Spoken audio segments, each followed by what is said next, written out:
السلام على عباده الذين اصطفى خصوصا على أفضلهم وخاتم النبيين محمد الأمين وعلى آله وصحبه أجمعين وبعد فأعوذ بالله من الشيطان الرجيم بسم الله الرحمن الرحيم ولا تقولوا لمن يقتل في سبيل الله أموات بل أحياء ولكن لا تشعرون صدق الله العظيم.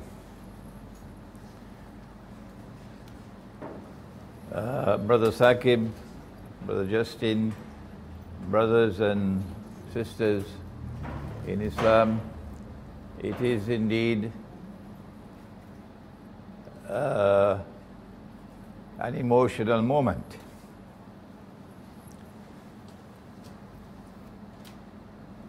To be invited to speak to you today, perhaps for the first time in 20 years, on Malcolm,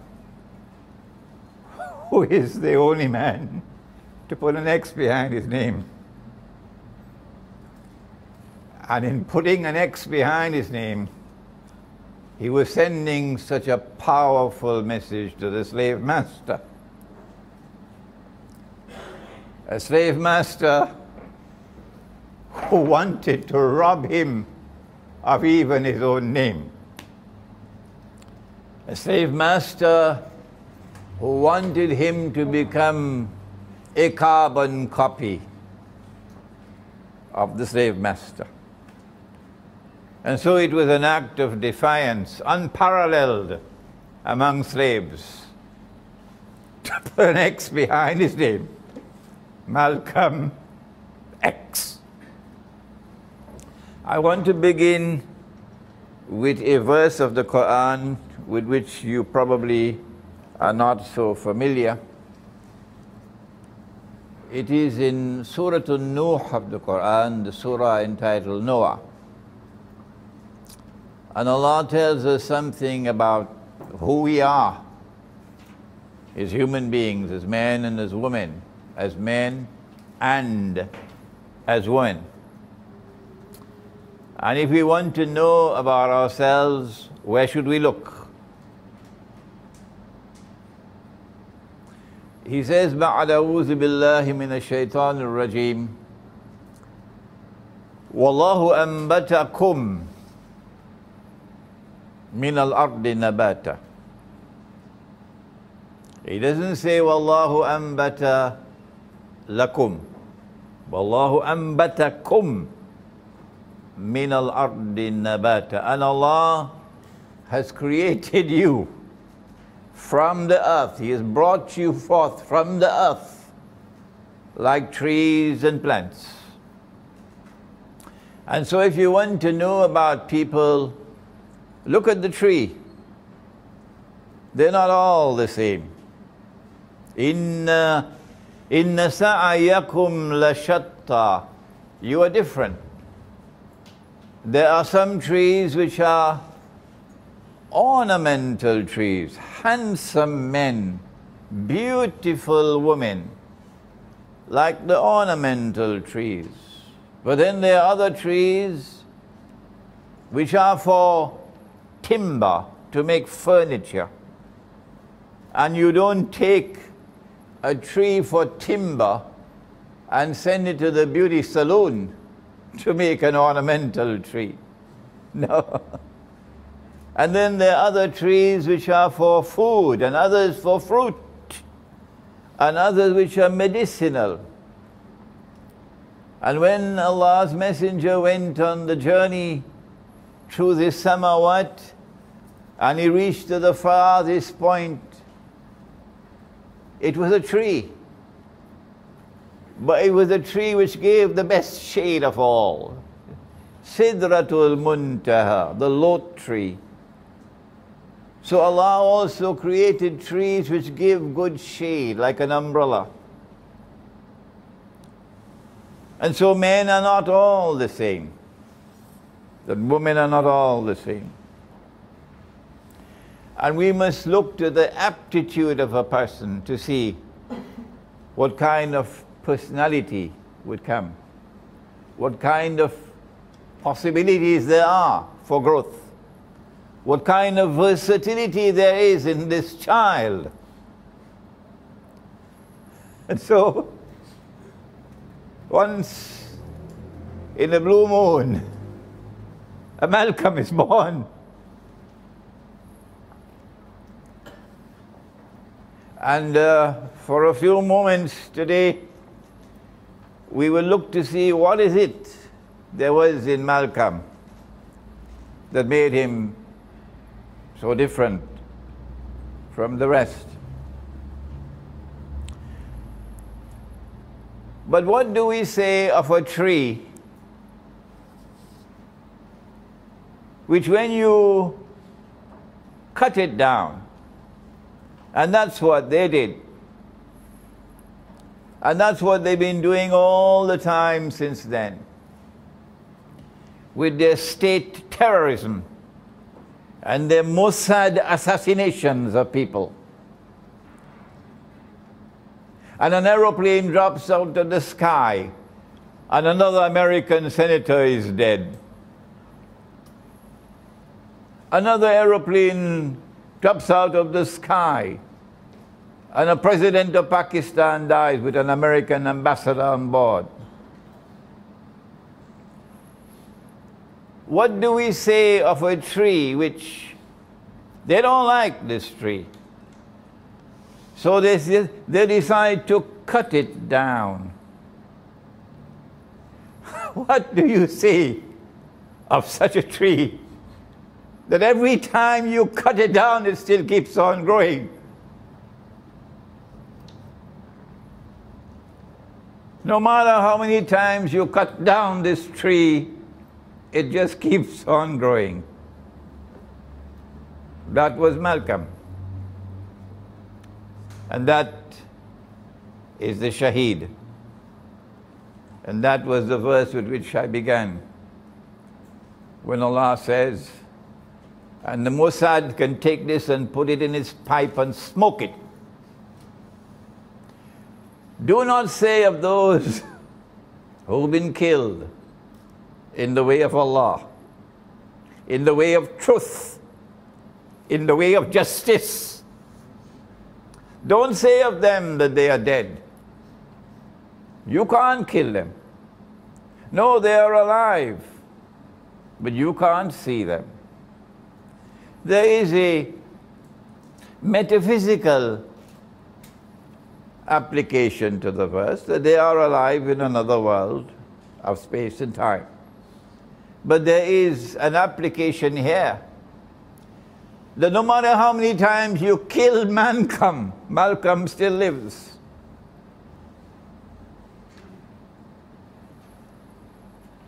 Because the truth for which he lived and died lives on.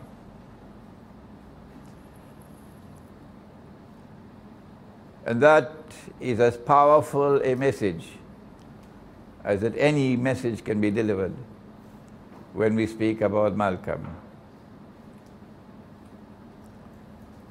It was September the 22nd of 1995. This is my book, Signs of the Last Day in the Modern Age. And there is an essay in this book on Malcolm X. And I couldn't remember the date, and then I remembered that this essay was there. And I went to the essay and I found it. It was September the 22nd, 1996, sorry. And I was invited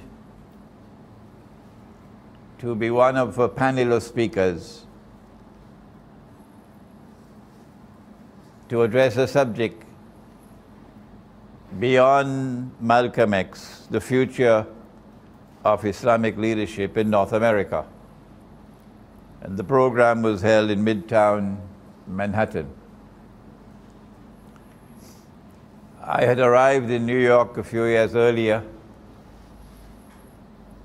and my profile was quite high in the tri-state area. But wherever I had gone to speak, I was always speaking about Malcolm. So the African American imams were curious. Who is this fellow? Well, they don't say fellow, they say guy. Who is this fellow from the Caribbean island of Trinidad? And he's always talking about Malcolm, Malcolm, Malcolm. And word finally reached Malcolm's wife, Betty Shabazz, Dr. Betty Shabazz. So I was invited to address the gathering together with 3 other scholars, one of whom was Palestinian, one of whom was an African-American imam, and I can't remember who was the 4th. And Betty Shabazz was invited to come and listen. When I arrived at the hall in Midtown, Manhattan, I was escorted to meet with her, Malcolm's wife. She was sitting at the back of the hall, behind everybody else. And as I was introduced to her, I got scared because she didn't smile. Her face was very stern. So I was very uncomfortable. And then she explained that I'm sitting at the back so I can listen to you better. So I knew that I'm going to be tested tonight. And I began my address by saying that Malcolm lived for Allah, and that Malcolm died for Allah. And that's the future of Islamic leadership in North America. We need men with backbone, men with commitment, men who would live for Allah, and men who would be prepared to die for Allah. And then I went on with my address until I made a mistake. I pointed out that Malcolm was still learning about Islam, as our last speaker was saying. But as he learned about Islam, as soon as he understood something, he immediately accepted it.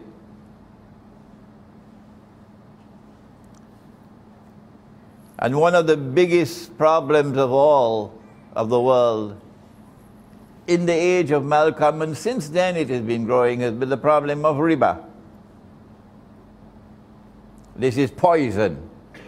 Once you are injected with riba, it paralyzes you as an individual, as a nation, as a civilization. And you're incapable of fighting back because you are paralyzed because of riba. It is a new form of slavery. So I said that Malcolm did not understand the subject of riba. And the evidence is there in the autobiography that Alex Haley wrote. He dictated to Alex Haley, and I wish we could get those tapes. And then Alex Haley wrote the autobiography. That when his house was firebombed 1 week before he was killed, he went to Alex Haley and he got an advance to use as a down payment to get a mortgage to buy a house. Everybody buy houses that way, with riba, bank loan and interest. And here is evidence that Malcolm did not know the subject of riba. Because if he had known it, he would never have done that. When the program was over, Betty Shabazz was invited to come forward and speak. And she took her time to walk forward. Oh, she walked forward very slowly from the back of the hall, and my heart is in my hand like that. What is she going to say about me? Because she'd been hearing about this fellow from the Caribbean, only talking about her husband. She came up to the platform, took the microphone, and began by her address by looking directly at me. The Imam said, "My husband lived for Allah." The Imam said, "My husband died for Allah." And the Imam is correct. I said, Alhamdulillah. But then she looked at me and not at the audience. But Imam, he didn't sign the contract.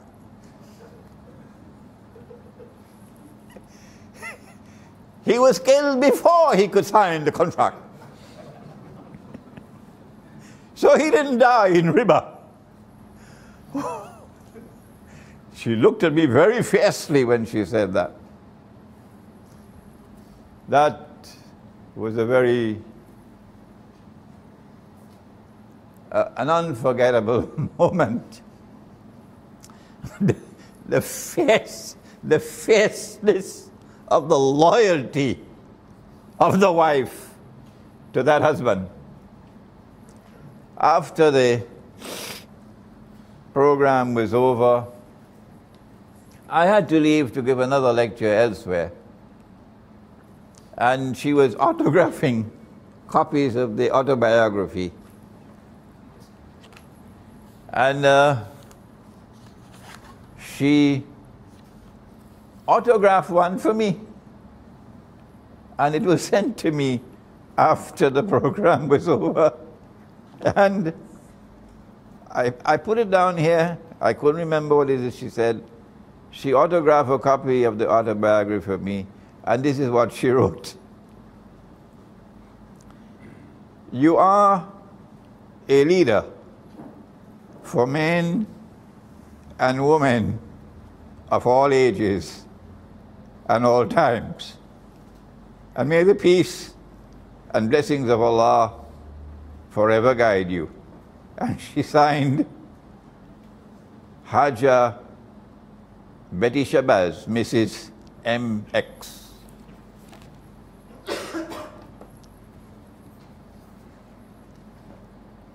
A few months later, she died. So I met her only once alive.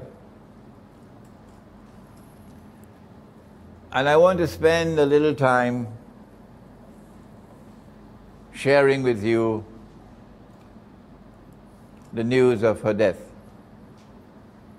because it has so much to do with Malcolm.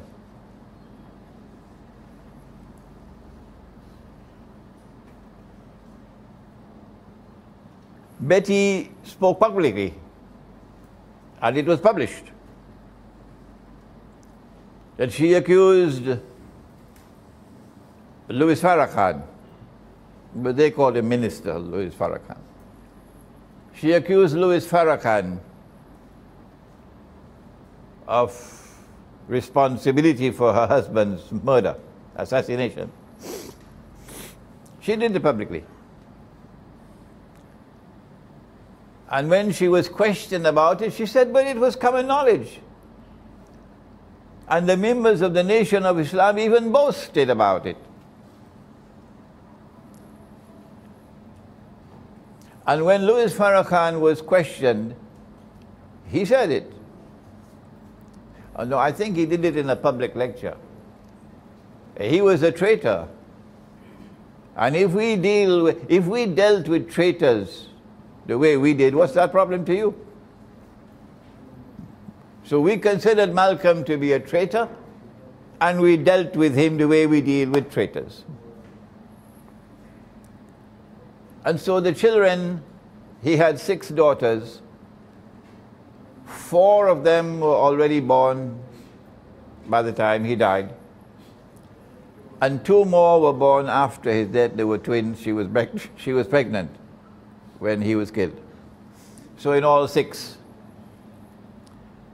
The first daughter was Ata'Allah, and the second was Qabila. And then there was Jamila, there was Malak or Malaka, and I can't remember the names of the other 2. Because she publicly accused Farah Khan of her husband's murder, it was there embedded in the hearts of all the daughters.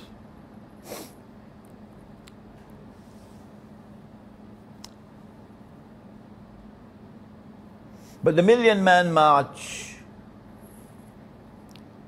was supposed to make Louis Farah Khan the undisputed leader of the African American people.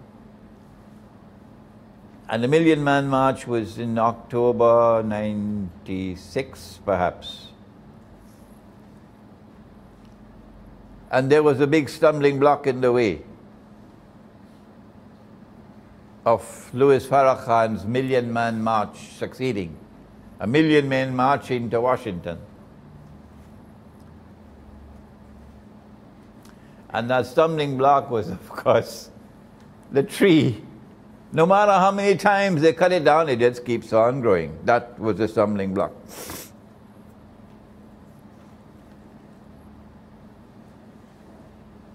And when you are capable of connecting the dots of history, you're able to see a pattern. They wanted Farah Khan to become the undisputed leader of the African American people, as he had become the leader of the Nation of Islam. They wanted that version of Islam which Farah Khan stood for to become the big one, and a man like Farah Khan to be the leader, so they could use him as they used the Soviet Union and as they're using ISIS today as their bogeyman. You need a bogeyman. So Farah Khan was supposed to be the bogeyman. So what can we do to help Farah Khan? Without Farah Khan even knowing that we are helping him. What can we do to help Farah Khan to become the leader of the African American people? Since Malcolm X stands in the way, what can we do to get rid of Malcolm? And that is what led to Betty's death. Qabila was vulnerable. And who would not be when you were 4 years of age and you see your father gunned down? Even he was vulnerable because his father was assassinated. Malcolm's father. They found his body on the rail track. Assassinated because that man stood up for the truth and for justice. And when Malcolm's father was assassinated, his mother lost her mental health and was admitted into a mental asylum, mental hospital.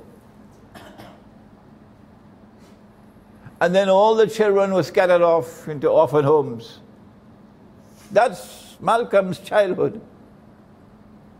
So if Malcolm went through that, you can imagine what Qabila must have gone through the second time around, the family. And she was falling apart. She had a child, and I recently learned the father was Algerian, and they named the child Malcolm.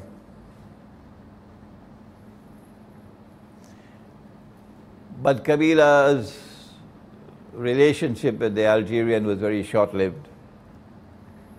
And she returned to the United States from France, from Paris. And she had a very, very, very rough life and eventually became alcoholic.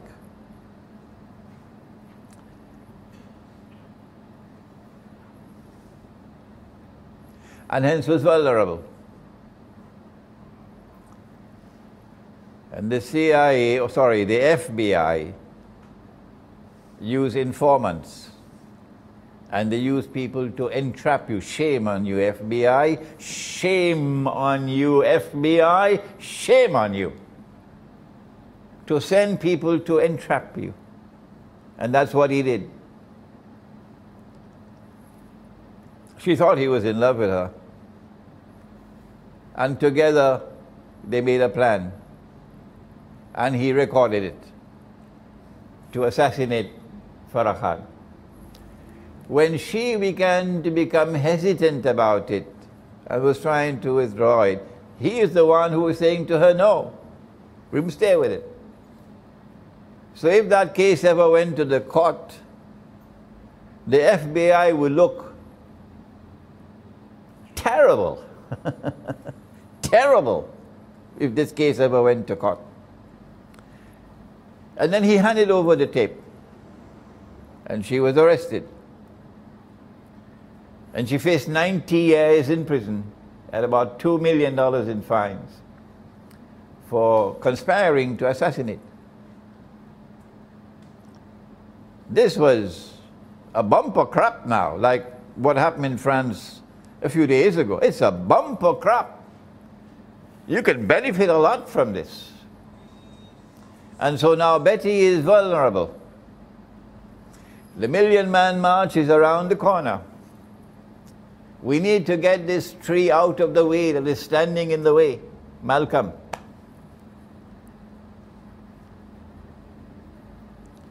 And so it appears to me, and on Judgment Day we'll know, that a deal was struck. A deal was struck. And Kabila, who had accused the FBI of entrapment, decided on a plea bargain, withdrawing the charge against the FBI, exonerating the government, agreeing to 2 years of counseling and good behavior. And if this were to be fulfilled, then after 2 years the charges will be dropped. 1 month later, this is 1996, somewhere around the month of May, Betty Shabazz meets with Farah Khan in public in Harlem, shake hands with him. And Betty agrees to speak at the Million Man March. I connect the dots, and it seems to me very much as though a deal was struck. The FBI must have been very pleased with this deal, that they didn't have to go to court. Because public opinion in the United States of America was becoming increasingly negative towards the FBI on this case.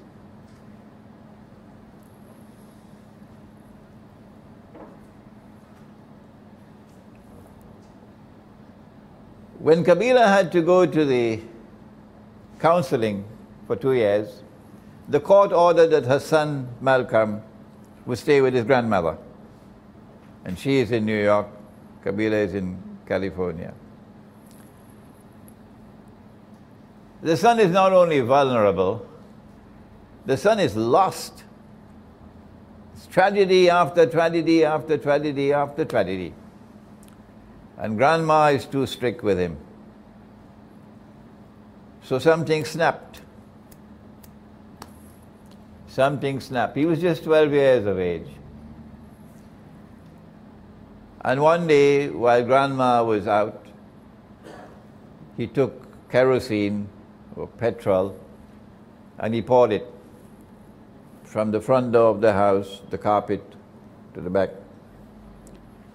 and waited for Grandma to come. And as she entered the home and she's walking along the carpet, he waits and then he strikes the match. And she's engulfed in the flames and suffers 80% burns all over her body. My wife and I rush to the hospital. And we meet all 6 daughters there. And for 3 weeks she lingered on until she died.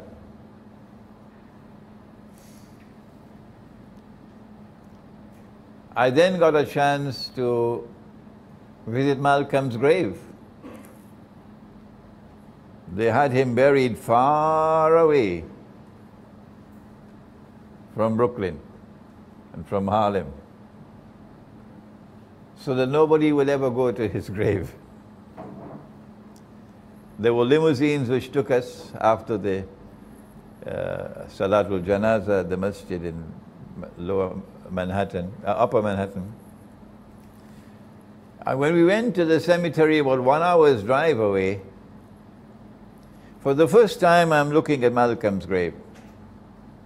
The same Imam who had led the Salatul Janazah for Malcolm led the Janazah for Betty. But before the body could be lowered into the grave, the daughters asked me to recite from the Quran. After the burial was over, Kabila then called me aside and asked me and my wife Aisha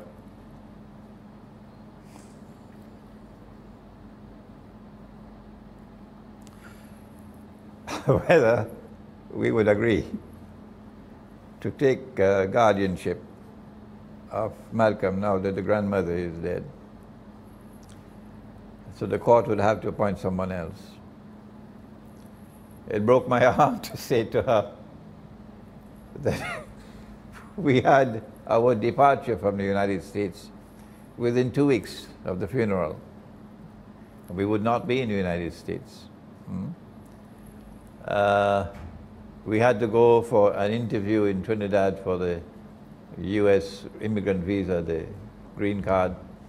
And when we returned to the United States the next year, Kabila called me to ask whether I would go with her to the juvenile detention center where Malcolm was being kept, about 2 hours drive.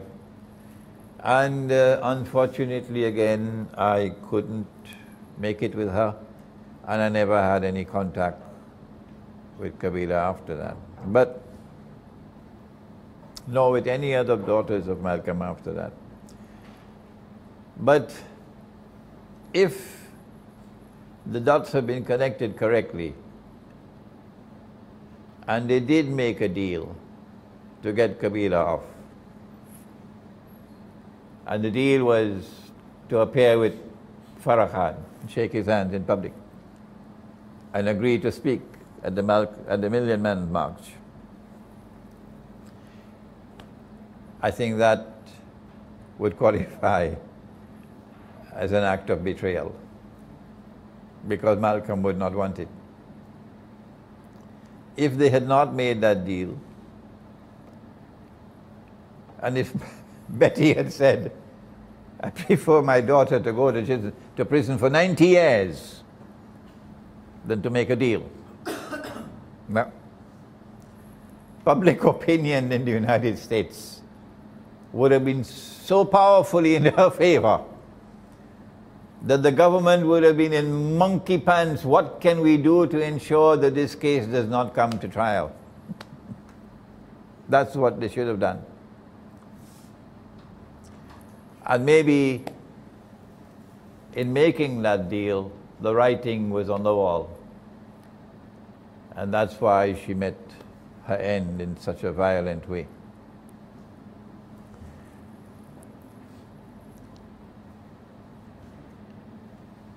When Allah blesses a man or a woman with nur, as Malcolm was blessed with Nur. You're able to see what otherwise cannot be seen. And when you live for Allah, you never betray the truth. Not for $5, not for $500,000, not for $5 million, not even for your son or your daughter facing 90 years in prison. No.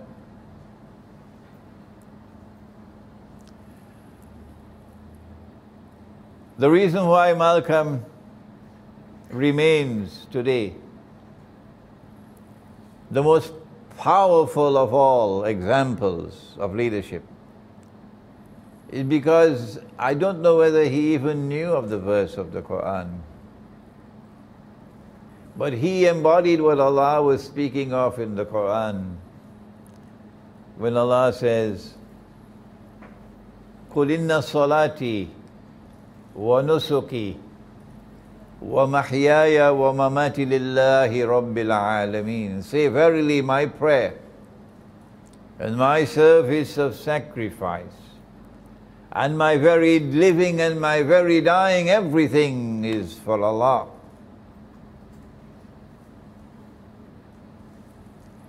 So the head which bows in worship with Allah, before Allah, will not bow, will never bow to the slave master. Never.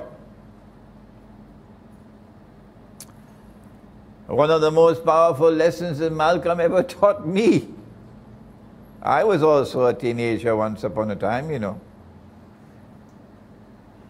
And I was also inspired as I was 19 and 20.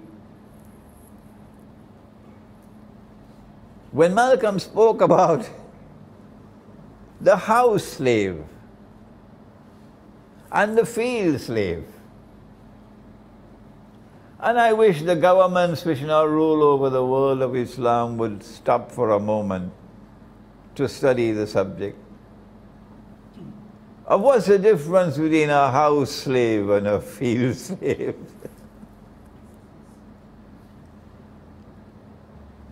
A slave is one who does not have his freedom. The slave master has taken it away for him.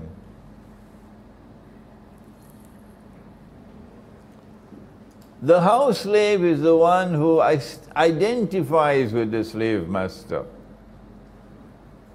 He is an appendage of the slave master. He lives in the slave master's house. He cleans his shoes. If the slave master is ill, Malcolm says the slave will come to him and say to the master, we ill, identifying himself with the slave master. We got a lot of them today in the world of Islam. Their Qibla is in Washington. I better stop there and not say anything more. I could get into difficult explanations, so let's stop there. The Qibla is in Washington. We sick, we ill, slave, house slave. He is externally a slave and internally a slave as well. He has been colonized. Even in his mind and in his heart, he has been colonized.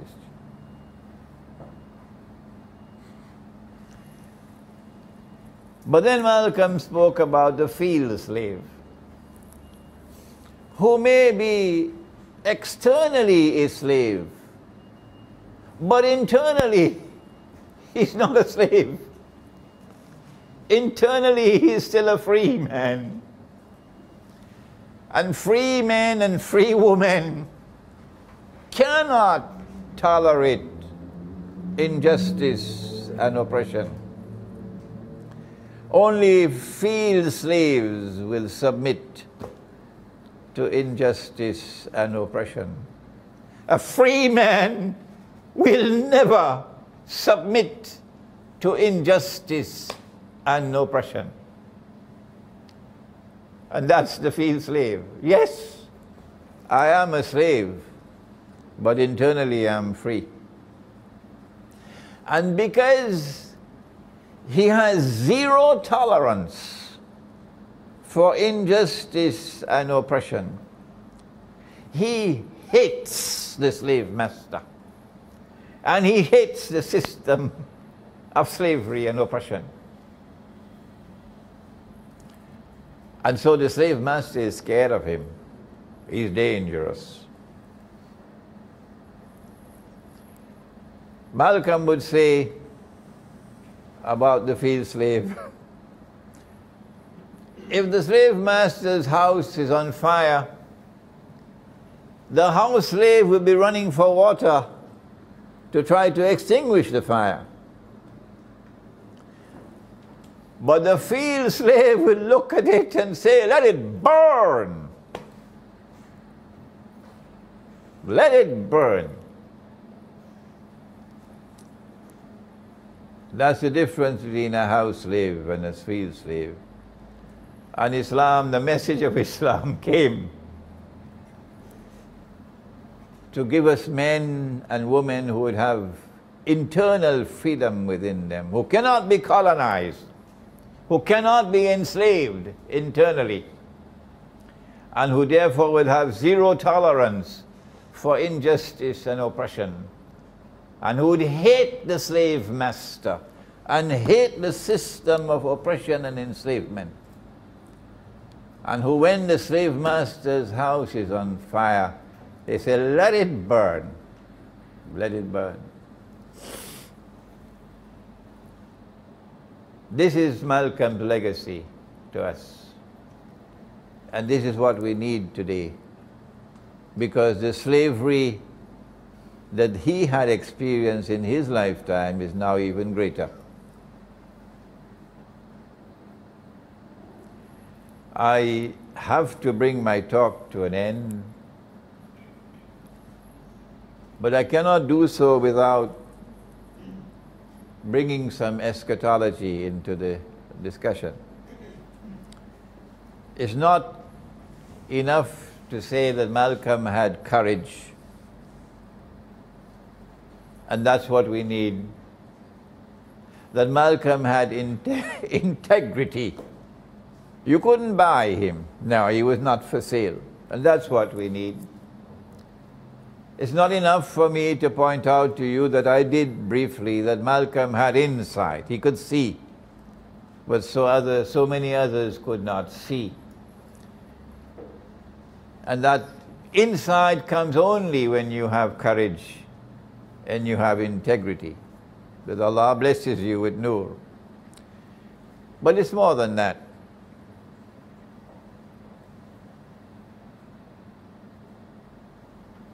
There is a mastermind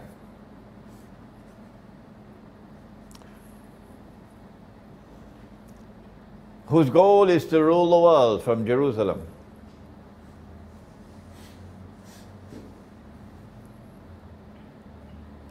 And when he does so, to declare that I am the Messiah, Al-Masih.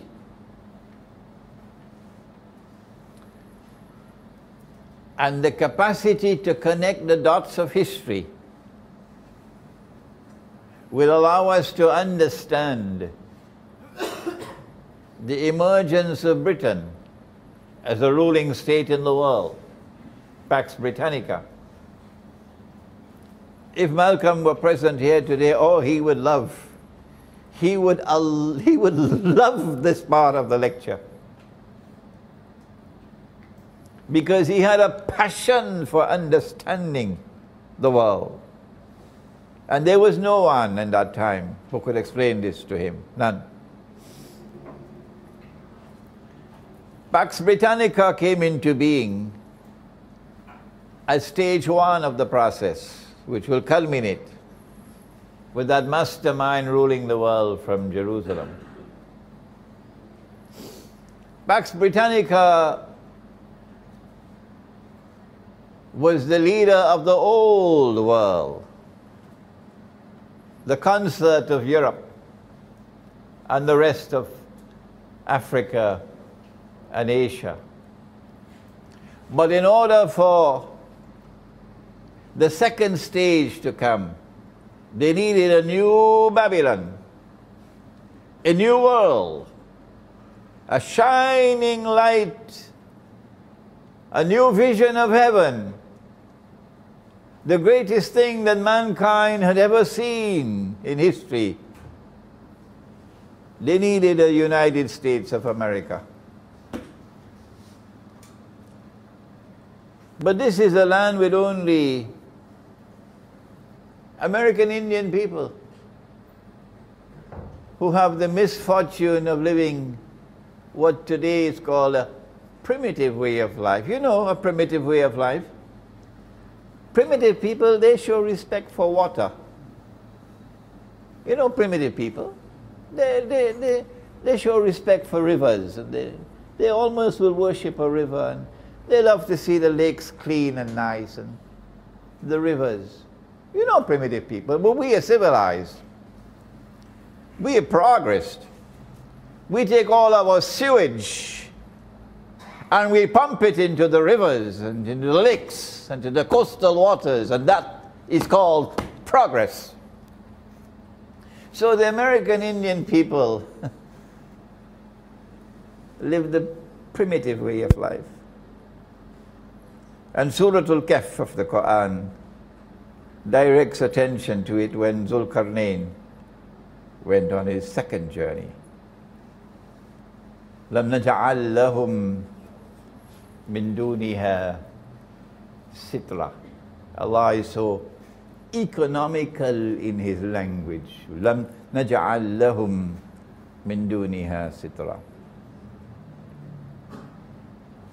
And Zulkarnain, because power rests on the foundations of faith, he had the integrity and the compassion and the wisdom to allow that way of life to remain undisturbed. But he is Karnain, not two horns, no. Karnain means two ages here. And so there is an age which is to come when Gog and Magog will behave the opposite. And the primitive way of life would be destroyed so that a new Babylon, a new heaven rather, could emerge in North America. You can't build it overnight. That's what they did. They built it overnight. What Europe took hundreds of years to build, they had to build it overnight because Pax Americana has to succeed Pax Britannica. And in order to build it overnight, you have to do what Pharaoh did. He built the pyramids with slave labor. And so they had to build America with slave labor. And that's why they had to take Africa out to build America. But who cares about that today? When you leave Egypt and you leave Pakistan to go to heaven, to live the good life in the United States. That the United States was built with African slave labor. Well, those African slaves who become house slaves, we don't have to worry about them. We could put one on television and make her a star called Oprah. We could put others out there and make them boxing stars. We could put others out there and make them musicians, and and they will become entertainment, and they would constitute no threat. But what do you do with the field slaves? We must ensure that they all become Christians. Our version of Christianity, the Western Christian version of Christianity, which says you mustn't grow a beard. The only one who is allowed to have a beard, and a big one like that, and who visits once a year with reindeers flying to the sky is a fellow called Santa Claus. Everybody else, shave off your beard. I'm talking about that version of Christianity. I call it the Santa Claus version of Christianity. Not the other one, which is in Russia.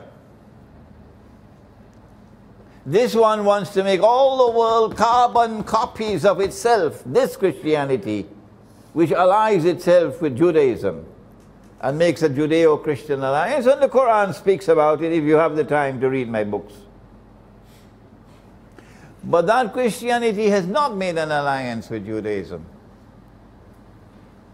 The one which still has monasticism, Rahbaniyah.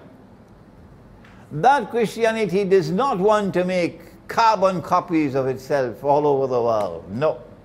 Orthodox Christianity in Russia and in Greece and in Bulgaria and in Armenia and in Syria and in Egypt, Orthodox Christianity does not have that agenda of transforming all the rest of mankind into carbon copies of itself. When will you wake up? So the African American people must become carbon copies of this version of Christianity, so we can box them in. But there's always the danger of Islam, because Islam was the dominant religion of Africa and we're taking the slaves from Africa. So we must give to them a version of Islam so that the field slaves will be taken for a ride.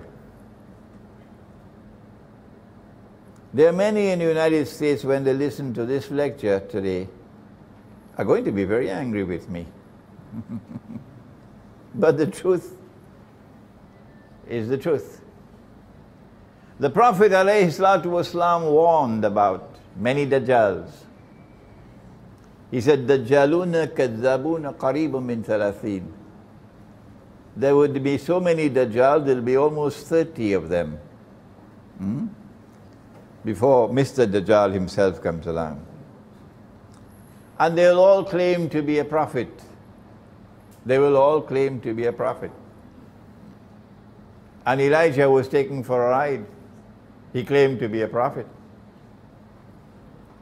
And he said that Allah came in the person of our Muhammad in Chicago, of all places.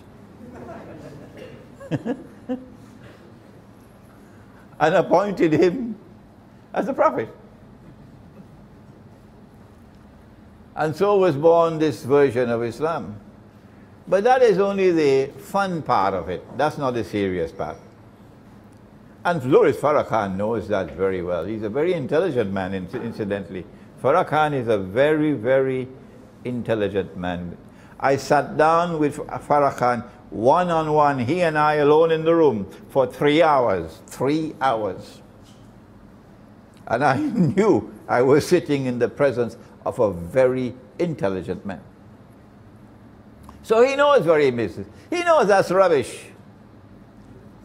The real dangerous part is elsewhere, not there. This business about Farad Muhammad is God and appointed his prophet, you know that's rubbish.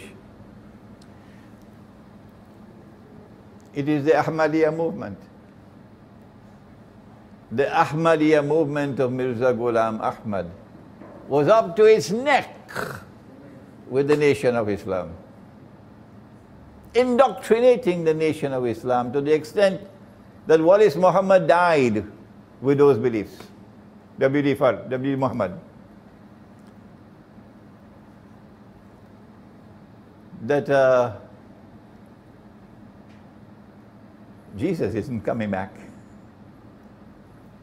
Nabi Isa alayhi Islam is dead, he's not coming back.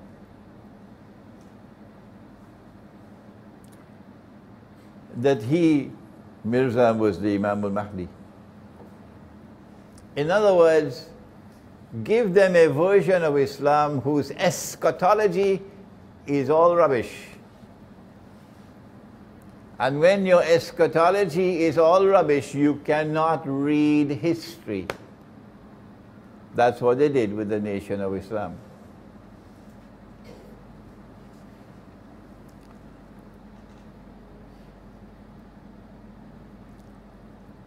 But in the same way that Allah took out of the palace of Pharaoh, He took a child into the palace, put him in a basket on the river, and the basket went to the palace, and the child was brought up in the palace, who will one day topple the crown of Pharaoh. So too, from within the bosom of the Nation of Islam, Allah brought out a diamond of Malcolm X.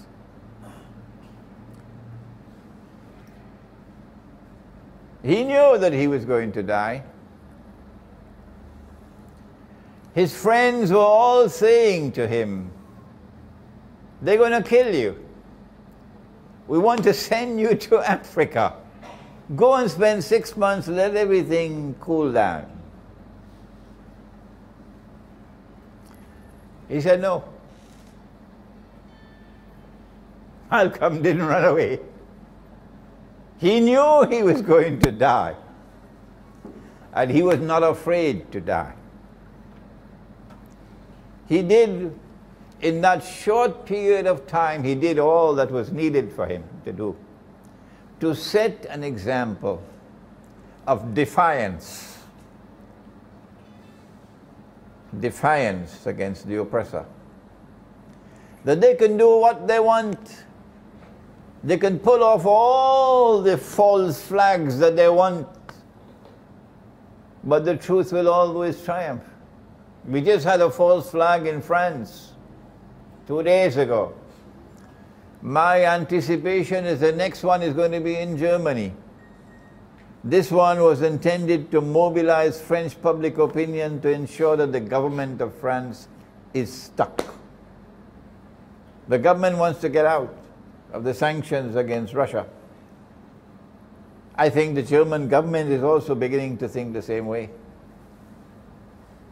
So their plan is to get public opinion to ensure that the government cannot move in that direction. So this is not going to be the last false flag, the one that they just had in France. There are others coming. But when you have someone like Malcolm, you would know that no matter how many false flags there are, no matter how many nations of Islam there may be, with how many Elijah Muhammads they have, no matter what they do to try to make Farrakhan the new Messiah, the new messenger, that the truth will always triumph if you stay on course. That they can kill a man as they killed Malcolm, and some of us might also be killed, but they cannot kill the truth. I pray that from amongst you who are here today and those outside who will listen to this talk, that Allah will put into your hearts that love for freedom, that you ensure that you never internally colonized and internally enslaved, that love for justice, that you will never submit to injustice and oppression, regardless of the price you have to pay. ربنا تقبل منا إنك أنت السميع العليم وتب علينا يا مولانا إنك أنت التواب الرحيم برحمتك يا أرحم الراحمين آمين.